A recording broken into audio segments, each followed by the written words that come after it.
दिल्ली स्थित उत्तर प्रदेश भवन एक बार फिर से विवादों में है। अगर बात करें तो ये कमरा नंबर 122 है। 26 तारीख को यहाँ पे एक घटना घटी। 12:22 पे दोपहर में एक व्यक्ति आता है जिसका नाम है राजवर्धन सिंह परमार। वो एक युवती के साथ आता है और यहाँ पे अवैध तरीके से कमरा लेता है और फिर इसके बाद अगर बात करें तो कमरे में आकर कुछ देर ठहरता है और फिर 1:05 दोपहर को युवती के साथ उस कमरे से निकल जाता है। और फिर युवती चाणक्यपुर थाना, जो कि यहाँ से नजदीकी थाना है, वहां पे जाके आरोप लगाती है कि जो व्यक्ति था उसके साथ, यानी कि राजवर्धन सिंह परमार, उसने उसके साथ यौन शोषण किया है। और इस पूरे मामले की तफ्तीश अब दिल्ली पुलिस कर रही है और इस पूरे कमरे को सील कर दिया गया है। यहाँ पे फॉरेंसिक जांच भी हुई है, क्योंकि जिस तरीके से उत्तर प्रदेश भवन है, काफी हाई प्रोफाइल लोग यहाँ पे रहते हैं। यहाँ पे अगर बात करें तो कमरा जो लोगों को मिलता है, जो लोग पात्र होते हैं, उनमें विधायक, सांसद, इसके अलावा मंत्री और पूर्व विधायक, पूर्व सांसद या पूर्व मंत्री ही यहाँ पे कमरा ले सकते हैं, अन्यथा कोई और कमरा नहीं ले सकता है। इस आधार पर अगर बात करें तो जिस तरीके से राजवर्धन सिंह परमार को, जो कि किसी भी तरीके से कमरा लेने के पात्र नहीं था, उसको कमरा यहां पे दिया गया। और इसके बाद अगर बात करें जिस तरीके से युवती के साथ हुआ, या युवती ने उसके साथ फिर यौन शोषण का आरोप लगाया, इसके बाद उत्तर प्रदेश सरकार ने अब इस पे सख्त कार्रवाई की है। उत्तर प्रदेश सरकार ने रिसेप्शन पर तैनात 2 व्यक्ति, यानी कि पारस नाथ चौधरी को और इसके अलावा राकेश सिंह को सस्पेंड कर दिया गया है और व्यवस्था अधिकारी दिनेश कुमार कारुश को भी सस्पेंड कर दिया गया है। अगर बात करें तो दिनेश कुमार कारुश के ऊपर लगातार एक के बाद एक कई आरोप लग रहे थे और उन आरोपों की जो पड़ताल है वो लगातार चल रही थी और उन आरोपों की खबर एबीपी गंगा ने भी प्रमुखता से 22 मई को दिखाया था। जिसके बाद अगर बात करें तो उत्तर प्रदेश के मुख्यमंत्री योगी आदित्यनाथ ने भी इस पूरे मामले का संज्ञान लिया और राज्यपाल के आदेश के द्वारा अपर मुख्य सचिव एसपी गोयल ने आदेश जारी किया और इस पूरे मामले में जो भी दोषी था उनको फिलहाल प्रथम दृष्टता देखते हुए सस्पेंड कर दिया गया है और एक जांच कमेटी गठित कर दी गई है, जो कि राजाराम द्विवेदी हैं, संयुक्त सचिव हैं राज्य संपत्ति विभाग के, उनके नेतृत्व में अब ये जांच चल रही है। लेकिन जिस तरीके से उत्तर प्रदेश भवन में ये पूरा आरोप लगा और कमरा नंबर 122 विवादों में आया और जिस तरीके से तमाम अधिकारी यहाँ पे संलिप्त पाए गए, यानी कि जो लोग पात्र नहीं थे उनको यहाँ पे कमरा दिया जाता था और उनको यहाँ पे रुकने की व्यवस्थाएं की जाती थी, इन तमाम सारे मामलों को लेकर के अब जांच चल रही है। जांच दिल्ली पुलिस भी कर रही है कि इस कमरे में किस तरीके से यौन शोषण करने की कोशिश की गई और इसके अलावा उत्तर प्रदेश सरकार की ओर से भी एक जांच करवाई जा रही है कि किस तरीके से यहाँ पे अवैध तरीके से उन लोगों को कमरा दिया जाता था जो यहाँ कमरा पाने के या कमरा देने के जो है पात्र नहीं हुआ करते थे। तो इस पूरे मामले पर अब जांच चले। लेकिन जिस तरीके से अगर बात करें तो उत्तर प्रदेश का ये यूपी भवन एक बार फिर से विवादों में आ गया, क्योंकि अतीत में भी अगर बात करें तो यहीं पर से एक ऐसे व्यक्ति को दिल्ली पुलिस ने गिरफ्तार किया था जो कि फर्जी आईएएस बन के रहा था यहाँ पे और गृह मंत्रालय में घुसने की कोशिश की थी। तो इन तमाम सारे मामलों की तफ्तीश अब की जा रही है और उस वक्त भी व्यवस्था अधिकारी दिनेश कुमार कारुश थे और एक के बाद एक कई सारे आरोप उन पर लग रहे थे। तो अब दिल्ली पुलिस के साथ साथ उत्तर प्रदेश सरकार भी जांच कर रही है, देखना है क्या कुछ जांच में निकल करके सामने आता है। इस वक्त मेरे साथ बातचीत करने के लिए वो शख्सियत मौजूद है जिन्होंने उत्तर प्रदेश भवन में उनके साथ हुए यौन उत्पीड़न की शिकायत दिल्ली के चाणक्यपुर थाने में दर्ज कराई है। महिला का नाम है मीनाक्षी कपूर, हमारे साथ बातचीत के लिए मौजूद है। मीनाक्षी जी, क्या इंसिडेंट हुआ था आपके साथ 26 मई में? पूरा वाकया बताइए, फिर किस तरीके से आप थाने पहुंची और वहां पर जब शिकायत की तो क्या कुछ अब शिकायत पे कार्रवाई हो रही है? सर, जैसे कि मैं मीडिया का शुक्रिया अदा करती हूँ कि मीडिया नहीं होती तो शायद मेरी एफआईआर भी नहीं लिखवाई जाती। और भारतीय हिंदू सेना की राष्ट्रीय अध्यक्ष होने के नाते मैं एक चीज़ बोलना चाहूँगी कि जो महिलाओं के ऊपर हमारे भारत में अत्याचार हो रहा है वो ख़त्म करवाना चाहिए और हमारी जैसी लड़कियां खड़ी हो जाएंगी तो ये शायद भारत में कम हो जाएगा। जी, उस दिन ये वाकया हुआ था कि एक राजवर्धन सिंह परमार है जो हरदोई के रहने वाले हैं और उन्होंने मुझे विट्ठल भाई भवन के अंदर बुलाया था ये बोल के कि राजनाथ सिंह जी और नितिन गडकरी जी से आपकी मुलाकात करवाएंगे। मुलाकात का पर्पस यही था कि सर, मैं ऑलरेडी प्रोड्यूसर भी हूँ, एक्टर भी हूँ और सोशल वर्कर भी हूँ, मैं बीजेपी सपोर्टर भी हूँ। बीजेपी कांग्रेस जो भी बोले आप, मैं सबका सपोर्ट करती हूँ, मैं फ्री सोशल वर्कर भी हूँ। तो मुझे ये बोल के बुलाया कि राजनाथ सिंह जी और नितिन गडकरी जी आपको यूपी भवन में आधे घंटे का टाइम दिए हैं मुलाकात करने के लिए। पर्पस ये था कि मेरे को एक पिक्चर बनानी थी राजनीति के ऊपर जिसमें लीड हीरोइन का किरदार मैं ही कर रही थी। तो ये बोल के मुझे वहाँ झूठ बुला के वहाँ पे लेकर गया और मेरे साथ ज़बरदस्ती करने की कोशिश करी। तो उसके खिलाफ मैंने चाणक्यपुरी थाने में एफआईआर दर्ज कराई है। जी, आप राजवर्धन सिंह परमार को कैसे जानती हैं और कब से जानती थी, और जब वहां पर पहुंची तो किस तरीके से इंसिडेंट हुआ? सर, 2 दिन पहले की 2 दिन के अंदर दूसरे दिन तो वो नंगा ही हो गया।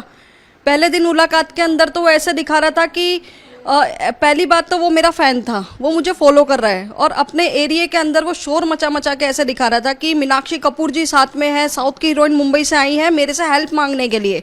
बड़ा चढ़ा के अपने आप को वो शो ऑफ कर रहा था वहाँ पे विट्ठल भाई भवन के अंदर। और ये करने के बाद मुझे ये बोला गया कि आपको पिक्चर के अंदर राजनाथ सिंह जी से सामाजिक सोशलाइज पिक्चर है, तो राजनाथ सिंह जी से आपकी मुलाकात करवा देते हैं और उनको अपना पूरी स्टोरी बताना, और जो सरकारी फंड होगा और जो मदद होगा वो राजनाथ सिंह से हम आपको दिलवा देंगे। लेकिन सर, मुलाकात के नाम से ये क्या होता है कि मेरे से 6 लाख रुपए मांग रहे हैं राजनाथ सिंह के नाम पे। उनके पीएस को मैंने कॉल किया, वो मेरा फ़ोन का रिप्लाई नहीं किए, मजबूरन मेरे को ऐसे शख्स से मिलना पड़ा जो मेरे शोषण करने के लिए तैयार हो गया और ऊपर से बाकायदा 6 लाख रुपए मांगता है। परमार ने आपसे 6 लाख रुपए मांगे। जी जब यूपी भवन आप पहुंची तो वहां पे किस तरीके से आगे इंसिडेंट हुआ?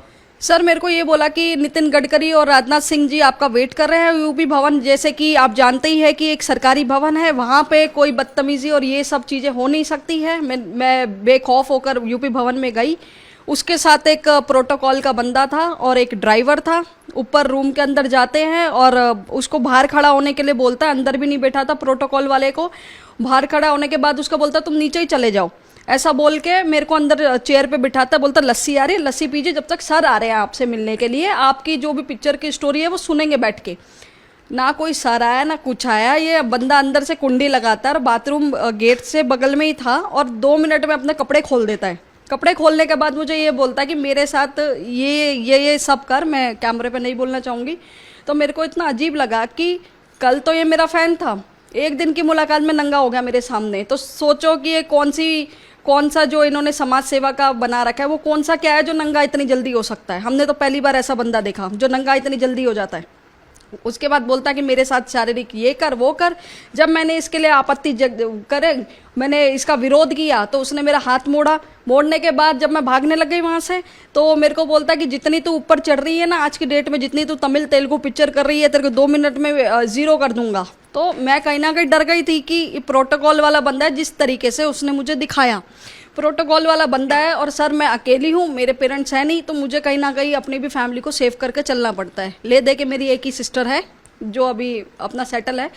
तो मैं डरने के बाद मेरे को बोलता शोर मत मचाना, ये मत करना। हाथ मोड़ने के बाद और वो सीधा वहाँ से निकलता है, क्या बोलते हैं, यूपी भवन से नीचे, कि चुपचाप चलना ये वो है। मैं सहमी ऐसे करके निकलने के बाद गाड़ी में बैठाता है और गाड़ी में बैठाने के बाद मेरा फ़ोन भी छीन लिया जाता है कि तू जिन्होंने मेरे को इनसे मिलने के लिए बोला था उनको फ़ोन तक नहीं करने दिया जाता कि उसको फ़ोन मत करना, अब उसका काम यहीं ख़त्म हो गया, अब तो मेरा काम स्टार्ट है। मेरे को सर पता नहीं था कौन सा काम की बात कर रहा है।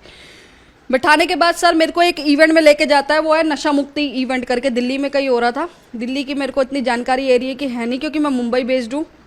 दिल्ली में भी अपने फ्लैट्स वगैरह हैं, लेकिन वहाँ पे जाने के बाद जैसे मैंने देखा कि ये भीड़ के अंदर हो गया, बातचीत कर रहा है, मैं सर पीछे से निकल के भाग गई वहाँ से।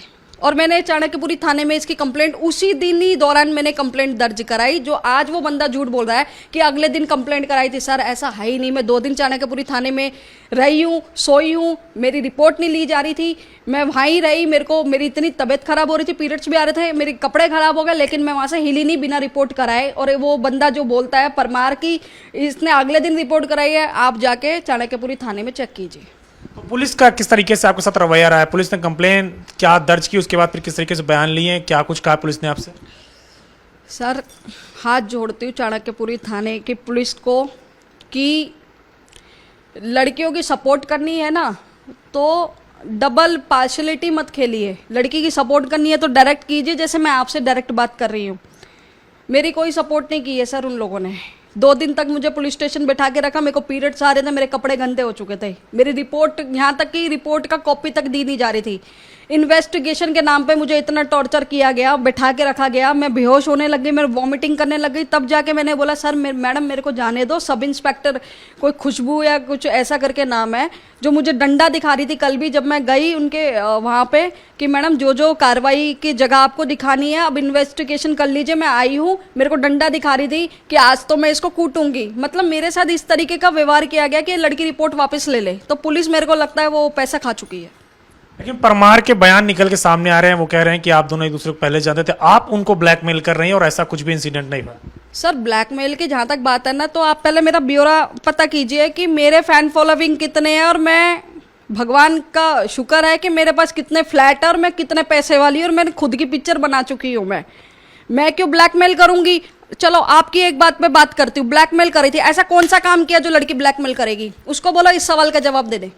क्या ऐसा काम किया जो लड़की ब्लैकमेल करेगी? कुछ तो कांड किया होगा तभी तो ब्लैकमेल होते हो। ऐसे घर बैठे लड़की तो कोई आरोप लगाएगी नहीं, कोई पागल नहीं है। मैं भारतीय हिंदू सेना की राष्ट्रीय अध्यक्ष हूँ, इसलिए खुलेआम सामने बोल रही हूँ। मैं समाज सेविका भी हूँ, नहीं तो बहुत सी लड़कियां दब जाती है। अब समाज उसको जब सामने बोलने पे गंदा समझे, कुछ भी समझे, वट, मेरे को महिलाओं की सुरक्षा करनी है, उनको इन लोगों का पर्दाफाश करना है, इसलिए मैं सामने आई आपके। तो पुलिस ने आपकी एफआईआर रजिस्टर्ड कर ली है, तो आगे कार्रवाई के लिए क्या कुछ कहा है? सर कार्रवाई का तो मुझे पता नहीं है अभी तक। जहाँ तक है परमार ने जो झूठ बोला है कि मैंने कुछ भी नहीं किया था, तो उसके बाल उसके बेड पे मिल चुके हैं। कोर्ट आपका सबूत मांगता है, मैंने सारे सबूत दे चुकी हूँ, लेकिन पुलिस वाले मिले हुए हैं सर। तो आप रहने वाली कहाँ की और दिल्ली कैसे आई? क्या परमार से संपर्क किस तरीके से हुआ? सर रहने वाली तो बेसिकली मैं दिल्ली से ही हूँ, लेकिन हमारी प्रॉपर्टी मुंबई के अंदर भी है, मेरी सिस्टर वहाँ पे है, तो मेरा आना जाना लगा रहता है। पिक्चरों में काम करती हूँ, वहाँ पे भी रहती हूँ, चेन्नई भी रहती हूँ, हैदराबाद भी रहती हूँ, अभी सोशल वर्कर भी बनी हूँ, और भारतीय हिंदू सेना के राष्ट्रीय अध्यक्ष के नाते मैं दिल्ली भी रहती हूँ। मेरे को प्रॉपर्टी देखनी पड़ती है, कभी पेंट करवाना, कभी क्या करना, तो मेरा अप डाउन दिल्ली होता ही है। बिकॉज माय पेरेंट्स की, मेरी जो फादर मदर की प्रॉपर्टी, उनको देखने के लिए आती हूँ। और मेरी मुलाकात कैसे हुई? राजवर्धन सिंह राजू करके हरदोई के एक रहने वाले इंसान है, जो मेरे भाई समान है, उनका खुद का एक एनजीओ है। तो मेरी जून जुलाई अगले साल एक मैंगो पार्टी में मुलाकात हुई थी, जहाँ पे बड़े बड़े मिनिस्टर, एमएलए, मंत्री सब आते हैं। वहाँ पे मेरा भी इनविटेशन था, क्योंकि मैं ऑलरेडी प्रोड्यूसर हूँ, एक्टर भी हूँ। तो उन्होंने मेरे को फ़ोन पे मेरे बातचीत होती थी कि मेरे इवेंट हरदोई में है, तो एज ए चीफ गेस्ट आप मेरे हरदोई में आना और आप महिलाओं के लिए एक आवाज़ बनिए।